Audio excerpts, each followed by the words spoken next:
Today we're diving into a traditional Spanish dish, and this is something that I've been meaning to make for a while. Let me introduce you to patatas bravas.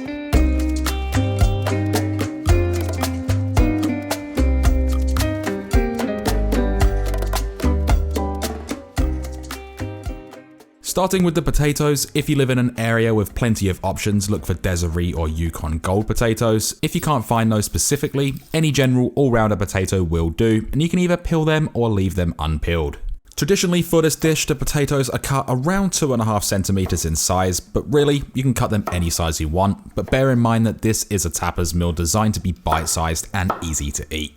Soak the chopped potatoes in cold water, mixing them a couple of times to rinse off any excess starch. We do this because leftover starch on the surface can block moisture from escaping, making it harder for the inside to get soft and fluffy and not brown too quickly. Bring a pot of water to a boil. A little chef's trick for these potatoes is to add 1 teaspoon of bicarbonate of soda to the boiling salted water. The alkaline water weakens the pectin in the potato's cell walls, especially on the surface. This causes the edges to soften and roughen up, which is key for crisping later when you fry or roast them. These need to be boiled for about 5 to 6 minutes just until those edges have softened. Drain the potatoes through a colander, let them cool slightly, and then pat them dry with paper towel. You can stop at this point if you wanted to and do this a day or two in advance and store them in the fridge. Doing this creates something called starch retrogradation. What this means is when potatoes are parboiled and then cooled, the gelatinized starches recrystallize, and this just gives it a drier, more structured outer layer, which crisps up a lot better when frying or roasting. In the meantime, let's make our 2 sauces, the simple garlic mayonnaise and the star of the show, the salsa brava. Crack 1 whole egg into a tall jar or container, add in 3 teaspoons of white vinegar or lemon juice for acidity, 1 teaspoon of Dijon mustard, which if you didn't know has natural emulsification properties, and 1 clove of garlic. For the fat, use 180 milliliters of any oil with neutral flavor. Blend on high speed, starting from the bottom and slowly bringing it to the top to form the emulsion, which is mixing 2 ingredients that usually don't combine to create a stable sauce. All sorts of different flavors can be added to this, but right now we're left with a tasty and straightforward garlic mayonnaise. You can place it in the fridge until ready to serve, or leave it at room temperature if you don't like cold sauces.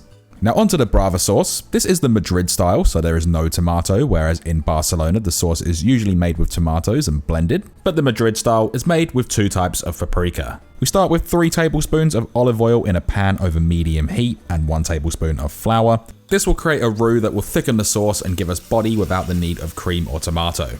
Whisk for 1 to 2 minutes to form a light roux, then remove it from the heat. Add 2 teaspoons of smoked paprika and half a teaspoon of hot paprika and then stir quickly. You want to bloom the spices, not burn them, so we first pull the pan off the heat. Now place it back over a medium heat and slowly pour in 200 milliliters of warm chicken stock. Stir it constantly until it thickens to a velvety pour, which should take roughly 1 to 2 minutes. Remove it from the heat, add in 1 teaspoon of red wine vinegar, season with salt and adjust to your taste. It might need a little bit of vinegar here and there. Should be a silky and spicy sauce with a slight tang. Once you're happy with the taste, this can be set aside.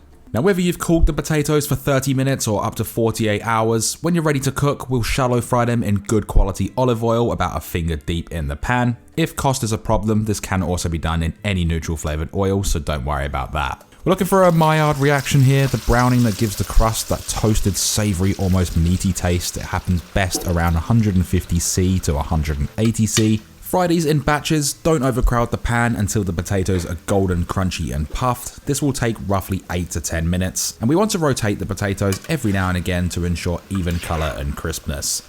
These can be removed from the oil, repeat any remaining batches, and place them onto a wire rack or into a colander to drain the excess oil. With the remaining oil, let the oil completely cool, then place it back into the container it came from and reuse it for similar purposes. It can be used until the oil becomes too dark or has a foul odor. Place the potatoes into a mixing bowl and then season generously with salt. You can add all sorts of seasonings here, but I like to just keep it nice and simple. Mix that all together, make sure the salt is completely coating those crispy potatoes. Now pile these up into a bowl or onto a serving platter, spoon over a generous amount of that deep red salsa brava, and it should cling and not run. Garnish with a little bit of flat leaf parsley, which is optional, and don't forget to serve it with that garlic mayonnaise and a little bit extra sauce. And this is the kind of thing that you'd eat standing up in a bar in Madrid with live music and a cold beer. So that's patatas bravas in a nutshell. Nothing over the top, nothing too difficult to make. All you're left with is that perfect golden crunch. There is only one thing left to do. And that is, of course, we can then dig in.